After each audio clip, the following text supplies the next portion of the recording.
नमस्कार, बहुत स्वागत है आपका डेली 24 भारत में। मैं हूं आपके साथ अनीता शर्मा और शुरुआत करते हैं देश दुनिया की बड़ी खबरों से। और बड़ी जानकारी बता दें आपको कि आज सुबह 11 बजे होगी कैबिनेट की बड़ी बैठक। पीएम मोदी की अध्यक्षता में कैबिनेट की बैठक है। सेवा तीर्थ में ये पहली कैबिनेट की बैठक होगी।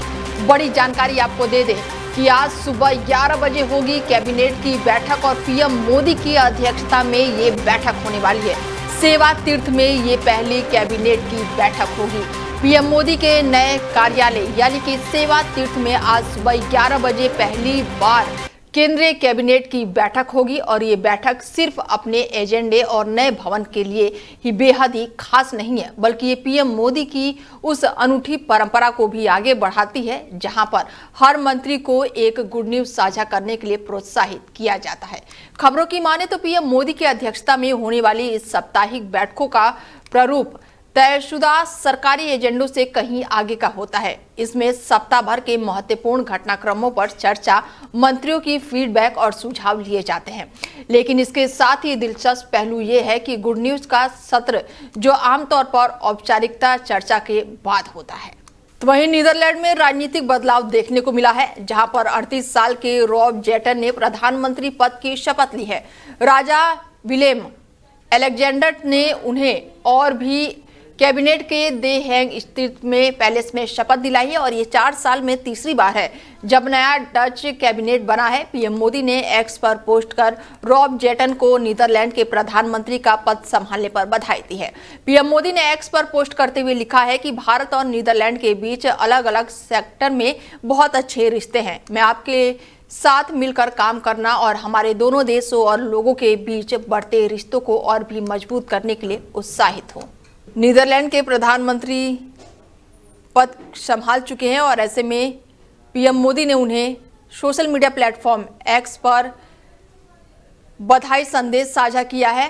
तो वहीं झारखंड से बड़ी जानकारी निकलकर सामने आ रही है। बता दें कि झारखंड के चतरा में एयर एम्बुलेंस क्रैश हुआ है। बड़ी जानकारी, हादसे में सभी 7 लोगों की मौत। रांची से दिल्ली जा रहा था विमान, टेक ऑफ के 20 मिनट बाद ही संपर्क टूटा। बड़ी जानकारी आपको दे दें कि झारखंड से खबर निकलकर सामने आ रही है, जहां पर एयर एम्बुलेंस जो है वो क्रैश हुआ है और सभी लोग जो थे वो उनकी जान जा चुकी है और रांची से दिल्ली जा रहा था विमान और टेक ऑफ के 20 मिनट बाद ही संपर्क टूटा। झारखंड से दिल्ली जा रहे एक चार्टर प्लान चतरा में क्रैश हो गया। प्लेन में सवार सभी 7 लोगों की मौत हो गई है और इसके बाद से बड़ी जानकारी निकलकर सामने आई कि फाइटर ने सोमवार शाम को 7:11 से रांची से उड़ान भरी थी और 7:34 पर एयरक्राफ्ट का कम्युनिकेशन जो है वो टूट गया और थोड़ी देर बाद प्लेन जो है झारखंड के चतरा जिले में जंगलों में क्रैश हो गया। रांची के देवकमल हॉस्पिटल के सीईओ ने बताया कि एयर एम्बुलेंस का इंतजाम एक मरीज ने किया था और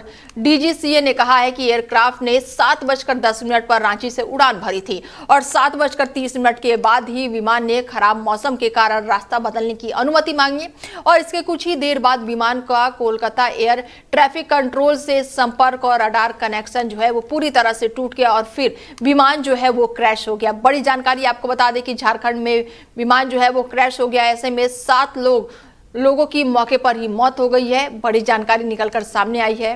तो वहीं भोपाल में आज किसान की महापंचायत है और ऐसे में राहुल गांधी और खड़गे आज करेंगे किसान महापंचायत। यूएस ट्रेड डील के खिलाफ हल्ला बोल। बड़ी जानकारी दे दे आपको कि आज जो है भोपाल में किसान महापंचायत का आयोजन है और राहुल गांधी और मल्लिकार्जुन खड़गे आज करेंगे किसान महापंचायत। यूएस ट्रेड डील के खिलाफ हल्ला बोल। भोपाल में आज कांग्रेस महापंचायत का बड़ा आह्वान किया गया है और इस प्रस्तावित किसान महापंचायत में कांग्रेस के राष्ट्रीय अध्यक्ष मल्लिकार्जुन खड़गे और कांग्रेस नेता राहुल गांधी भी शिरकत करने वाले हैं। किसान महापंचायत को लेकर मध्य प्रदेश की सियासत भी गर्म हो गई है। मुख्यमंत्री डॉक्टर मोहन यादव ने कांग्रेस नेता राहुल गांधी पर किसानों के बीच भ्रम फैलाने का गंभीर आरोप लगाते हुए उन्हें महाकाल मंदिर जाकर माफी मांगने की नसीहत दे दी है। कांग्रेस जहां पर इस महापंचायत को राष्ट्रीय किसान अभियान की शुरुआत बता रही है और अमेरिका के साथ प्रस्तावित डील को लेकर किसान जो है वो विरोध कर रहे हैं, वहीं मुख्यमंत्री ने केंद्र और राज्य सरकार के कार्यों को ऐतिहासिक बताया है। सीएम ने दावा किया है कि सिंचाई विस्तार और टेक्सटाइल पार्क और सोयाबीन के लिए लगातार योजनाओं के तहत 1500 करोड़ रुपए से ज्यादा की राशि देकर किसानों को समृद्ध बनाया गया है। सीएम मोहन यादव ने कहा है कि कांग्रेस ने 55 साल में जो काम नहीं किया वो उनकी सरकार ने कम वक्त में कर दिखाया। बड़ी जानकारी आपको दे दें कि भोपाल में आज किसानों का महापंचायत है। ऐसे में कांग्रेस नेता राहुल गांधी और मल्लिकार्जुन खड़गे किसान महापंचायत में शामिल होंगे और कहा जा रहा है कि यूएस ट्रेड डील को लेकर यहां पर हल्ला बोला जाएगा। इसके साथ ही अब वहां की जो राजनीति है वो कहीं ना कहीं गर्म होती दिखाई दे रही है। मध्य प्रदेश के सीएम जो है वो लगातार कांग्रेस पर हमलावर हैं। बड़ी जानकारी आपको दे दें कि भोपाल में आज किसान महापंचायत का बड़ा आयोजन है। राहुल गांधी और मल्लिकार्जुन खड़गे भी इस किसान महापंचायत में शामिल होंगे। यूएस ट्रेड डील को लेकर किसानों का ये बड़ा हल्ला बोल है। ऐसे में राजनीतिक माहौल जो है वो पूरी तरह से चरम पर है। मध्य प्रदेश के सीएम जो है वो लगातार कांग्रेस को घेरते हुए नजर आ रहे हैं। बड़ी जानकारी आपको दे दें कि आज किसान महापंचायत का आह्वान हो चुका है। राहुल गांधी, मल्लिकार्जुन खड़गे और कांग्रेस के तमाम कार्यकर्ता जो हैं वो इस महापंचायत में शामिल होंगे और ऐसे में केंद्र सरकार और यूएस डील को लेकर हल्ला बोल लगातार जारी है।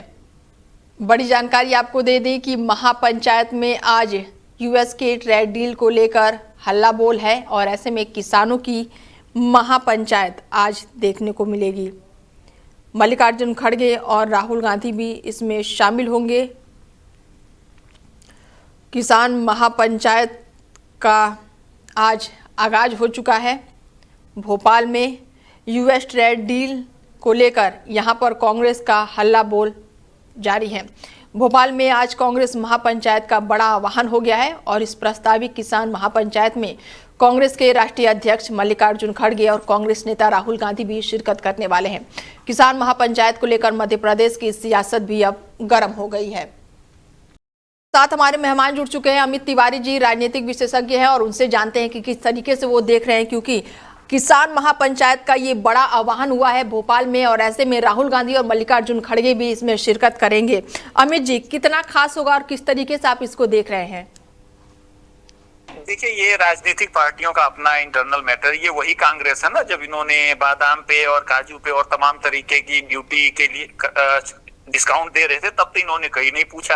इन्होंने मिल्क प्रोडक्ट को अलाउ किया था, तब इन्होंने तो कभी नहीं पूछा। देखिए, ऐसा है, जब तक ट्रेड डील की सारी बातें टर्म एंड कंडीशन फाइनल नहीं हो जाती तब तक किसी भी प्रकार का कमेंट करना केवल शुद्ध रूप से राजनीतिक परिदृश्य में देखा जाएगा।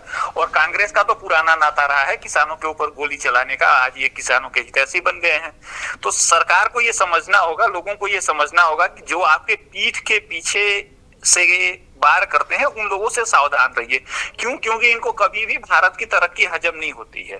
बिल्कुल, अगर आप भारत की तरक्की की बात कर रहे हैं तो चलिए, हाल ही में अभी एक घटना घटी थी अमित जी, एआई समिट को लेकर।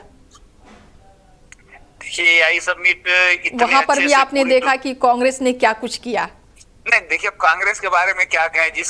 कांग्रेस में जिसके 56 साल के नेता युवा होते हो तो वहां तो 40-45 साल वाले तो बच्चे हो जाएंगे ना। बिल्कुल, 45 साल का युवा जाके एआई समिट में प्रदर्शन कर रहा है, ये तो शर्म की बात है ना।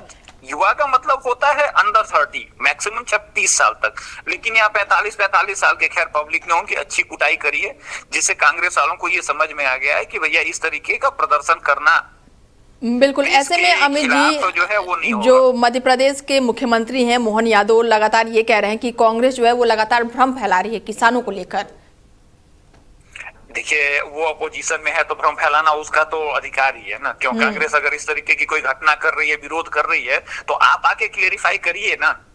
आप आके क्यों नहीं बता रहे हैं कि भैया हमारे अंदर अभी वो केवल एमओयू साइन हुआ है, अभी किसी ट्रेड डील फाइनल। ये सारी सी बात भाजपा वालों को बोलने में वो नहीं आती। लेकिन देखिए, बीजेपी वालों से शुरू की ये नीति रही है कि ये केवल लोगों को मौका देते हैं ताकि वो आगे आए, फिर उनका बाद में झूठ साबित हो। वो पुरानी कहावत है ना कि बार बार किसी का, और वो झूठ साबित होगा तो जब सच भी बोलेगा तो लोग यकीन नहीं करेंगे। भाजपा यही नीति पे चल रही है और कांग्रेस वालों को समझ नहीं आता। क्यों? क्योंकि उनको लोकल ग्राउंड की राजनीति का पता नहीं है। तो ऐसे में अमित जी, भारत के समाज का पता नहीं है। ठीक है अमित जी, अगर यूएस ट्रेड डील को लेकर ये किसानों को कांग्रेस एकजुट कर रही है तो कितना भारत पर इसका असर पड़ेगा? किसानों को लेकर अगर मैं बात करूं तो कुछ नहीं असर पड़ेगा। पंजाब के किसानों को बचाते बचाते कैंसर की ट्रेन चलवाने लगे। अब ये एमपी गए हैं, एमपी का गेहूं अभी खाने लायक है, कुछ दिन के बाद वो भी इस काबिल नहीं बचेगा। तो भैया मेरा यही कहना है कि कांग्रेस वालों से दूर रहो, जहां इनकी सत्ता आती है। क्या कांग्रेस अपना दिन भूल गई क्या? वो जो सुअर को खिलाने वाला गेहूं होता था वो लाके हमारे आदमियों को खिला रहे थे ये लोग, तब इनको यूएस ट्रेड डील नहीं याद आ रही थी। देखिए ऐसा है कि यूएस में जो है वो, मैं यूएस रहा हूँ, मैंने काम किया, स्टडी किया, तो मैं अच्छे तरीके से जानता हूँ कि यूएस का एग्रीकल्चर प्रोडक्ट जो है वो काफी एक्सपेंसिव होता है। चलिए, तमाम जानकारी और जुड़ने के लिए बहुत शुक्रिया अमित जी आपका। Okay, thank you. बड़ी जानकारी आपको दे दें कि भोपाल में आज किसानों की महापंचायत है और ऐसे में किसान महापंचायत को लेकर मध्य प्रदेश की सियासत भी गर्म हो गई है। मुख्यमंत्री डॉक्टर मोहन यादव ने कांग्रेस नेता राहुल गांधी पर किसानों के बीच भ्रम फैलाने का गंभीर आरोप लगाते हुए उन्हें महाकाल मंदिर जाकर माफी मांगने की नसीहत दे दी है। कांग्रेस जहां पर इस महापंचायत को राष्ट्रीय किसान अभियान की शुरुआत बता रही है और अमेरिका के साथ प्रस्तावित ट्रेड डील को किसान विरोधी कह रही है, वहीं मुख्यमंत्री ने केंद्र और राज्य सरकार के कार्यों को ऐतिहासिक बताया है। तो वहीं दिल्ली पुलिस ने एआई समिट के दौरान शॉर्टलेस प्रोटेस्ट करने वाले मामले में यूथ कांग्रेस के अध्यक्ष उदय भानु को गिरफ्तार कर लिया है। कांग्रेस के एक सांसद ने बताया कि मंगलवार सुबह करीब 4:30 बजे उदय भानु को पुलिस ने गिरफ्तार किया। उन्हें पुलिस तिलक मार्ग थाने में रखा गया है। पुलिस स्टेशन के बाहर सुरक्षा बढ़ा दी गई है। सीआरपीएफ और दिल्ली पुलिस के जवान गेट पर तैनात है। हालांकि इस मामले में पुलिस की ओर से अब तक कोई भी आधिकारिक बयान सामने नहीं आया है। गिरफ्तारी से पहले दिल्ली पुलिस ने उदय भान को हिरासत में लेकर करीब 20 घंटे तक पूछताछ की। कांग्रेस ने इस कार्रवाई पर सवाल उठाते हुए इसे राजनीतिक बदलाव की भावना से प्रेरित बताया। तो वहीं कांग्रेस सांसद राहुल गांधी ने सोशल मीडिया प्लेटफॉर्म एक्स पर एक वीडियो शेयर किया है और इसमें उन्होंने कहा कि मोदी जी एप्स्टीन फाइल में अपना नाम आया, शर्म आपको आनी चाहिए। अपने अमेरिकी से ट्रेड डील करके देश को ट्रंप के हाथों बेच दिया है। पूरा देश जानता है कि अडानी और अमेरिका में चल रहे केस ने आपकी रातों की नींद उड़ा रखी है, क्योंकि वो बीजेपी और अपने फाइनेंशियल को लेकर ये केस है। दरअसल पीएम मोदी ने कल उत्तर प्रदेश के मेरठ में कहा था कि दिल्ली में आयोजित एआई समिट में कांग्रेसियों को नंगा होने की जरूरत नहीं थी। कांग्रेस पहले से ही नंगी है और 20 फरवरी को इंडियन यूथ कांग्रेस के 11 सदस्यों ने भारत मंडपम में घुसकर एआई समिट के दौरान शॉर्टलेस होकर पीएम मोदी की फोटो वाली टी शर्ट लहराई थी और इस दौरान पीएम मोदी को लेकर जमकर यहां पर नारेबाजी भी की गई थी। और इस दौरान राहुल गांधी ने क्या कुछ कहा है, चलिए आपको वो सुनवाते हैं। बीजेपी के कार्यकर्ताओं, आरएसएस के कार्यकर्ताओं, आप अपने प्रधानमंत्री के आंखों में देखो, आपको डर दिखेगा। पार्लियामेंट में नहीं आ पाए और कारण नारावाने नहीं थे, कारण एप्स्टीन था, कारण अदानी पर केस था। नरेंद्र मोदी जी, अहिंसा और लोकतांत्रिक विरोध देश की बुनियाद है। गांधी जी और भगत सिंह ने यह रास्ता दिखाया है, इससे आप इतना क्यों डरते हो? आप शर्म की बात करते हो। शर्म की बात मैं आपको बताता हूँ। आपने अमेरिका के साथ जो किया है, ये शर्म की बात। देश को आपने बेचा है। पहली शर्म की बात, जो यूएस के साथ आपने ट्रेड डील की है, जिसमें हिंदुस्तान को कुछ नहीं मिला और हमारा पूरा देश आपने अमेरिका को बेच दिया है। हमारे देश का डेटा दे दिया, किसानों को खत्म कर दिया, टेक्सटाइल इंडस्ट्री बर्बाद कर दी। ये शर्म की बात। दूसरी शर्म की बात, एप्स्टीन जो पीडोफाइल है, उसकी फाइलों में, उसकी ईमेल में आपका नाम, आपके मंत्रियों का नाम और आपके दोस्तों का नाम, तीनों का एक साथ आ रहा है। ये है दूसरी शर्म की बात। और तीसरी शर्म की बात, अदानी पे जो केस चल रहा है, पूरा देश जानता है कि वो अदानी पर नहीं, बीजेपी और आपके फाइनेंशियल आर्किटेक्चर पर केस है। और पूरा देश जानता है, पूरी रात आप सो नहीं पाते हो जब आप सोचते हो कि अदानी केस का क्या होगा। मोदी जी, जो आप अपने मित्रों के लिए, अनिल अंबानी, अदानी, और अपने लिए उचित समझते हो, वो आप करो। हम देश की रक्षा करते हैं, हम किसानों की रक्षा करते हैं, हम मजदूरों की रक्षा करते हैं, स्मॉल एंड मीडियम इंडस्ट्री की रक्षा करते हैं और देश की डेटा की रक्षा करते हैं। हम संविधान के लिए लड़ रहे हैं। कांग्रेस पार्टी के बब्बर शेरों, कार्यकर्ताओं, आपको डरना नहीं है, एक कदम पीछे हटना नहीं है। धन्यवाद। तो वहीं गृह मंत्रालय ने भारत की पहली राष्ट्रीय आतंकवाद विरोधी नीति को जो है वो जारी किया है और इसका नाम है प्रहार। 8 पेज की इस नीति में आतंकी हमलों को रोकने पर खास जोर दिया गया है। साथ ही खतरे के मुताबिक तेज और संतुलित कार्रवाई की बात भी कही गई है।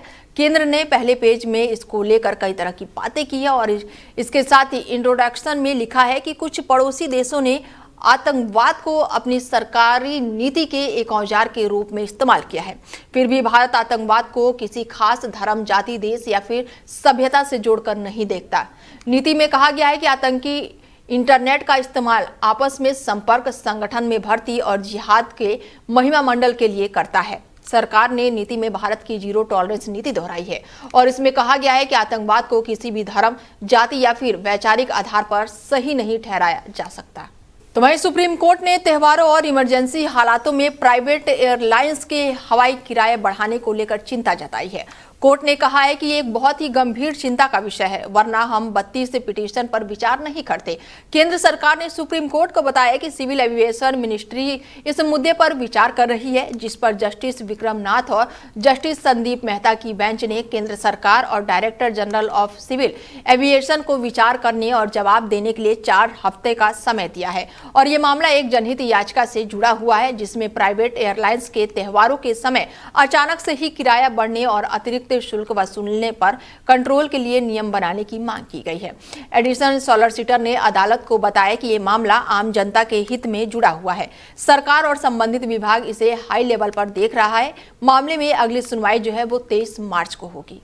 तो वहीं एचएएल का बड़ा मामला जो है वो सामने आया है, जहां पर इंडियन एयरफोर्स के फाइटर जेट तेजस के क्रैश की खबर जो है वो गलत बताई गई है। एचएएल ने कहा है कि ग्राउंड पर एयरक्राफ्ट में मामूली तकनीकी गड़बड़ी हुई थी, हवा में ऐसा कोई भी हादसा नहीं हुआ है। एचएएल ने बताया है कि वो एयरफोर्स के साथ मिलकर तकनीकी गड़बड़ी की जांच कर रही है और उसे जल्द ही ठीक करेगी। कंपनी ने यह भी दावा किया है कि तेजस का सेफ्टी रिकॉर्ड दुनिया के आधुनिक फाइटर जेट में सबसे बेहतर है और जो बेहतरीन से काम कर रहा है। खबरों की माने तो दावा किया जा रहा है कि 7 फरवरी को लैंडिंग के दौरान तेजस का ब्रेक फेल हो गया था और इसके कारण एयरक्राफ्ट रनवे से आगे निकल गया। हादसे से पहले पायलट जो है सुरक्षित बाहर निकल गया, लेकिन विमान को नुकसान पहुंचा है। वहीं दिल्ली में आज सुबह उस वक्त हड़कंप मच गया जब एक कार से एक शख्स का शव बरामद हुआ। दरअसल पूर्वी दिल्ली के मयूर विहार इलाके में स्थित स्टार सिटी मॉल की बेसमेंट के पार्किंग में खड़ी होंडा सिटी कार के अंदर एक ड्राइवर का शव मिला है। इससे पूरे इलाके में हड़कंप मचा हुआ है। थाना मयूर विहार के शव को कब्जे में लेकर पोस्टमार्टम के लिए भेज दिया है। ड्राइवर ने आत्महत्या की है या फिर कार के अंदर दम घुटने से मौत हुई है, ये किसी ने हत्या की है। अब ये सारी खबर जो है वो पोस्टमार्टम रिपोर्ट के बाद ही पता चल पाएगी। जानकारी के अनुसार ये घटना सुबह करीब 8 बजे हुई है। मॉल के कर्मचारियों ने पार्किंग में खड़ी कार को देखा, जो रात से ही वहां पर खड़ी थी। कार के शीशे बंद थे और अंदर कोई हलचल नहीं दिख रही थी। जब दरवाजा खोलकर देखा गया तो अंदर एक व्यक्ति का शव पड़ा हुआ मिला। तुरंत ही पुलिस को सूचना दी गई। शव को पोस्टमार्टम के लिए अस्पताल भेज दिया गया है। वहीं पुलिस पूरे मामले की जांच में जुटी हुई है। फिलहाल बुलेटिन में मेरे साथ इतना ही। दीजिए इजाजत, नमस्कार।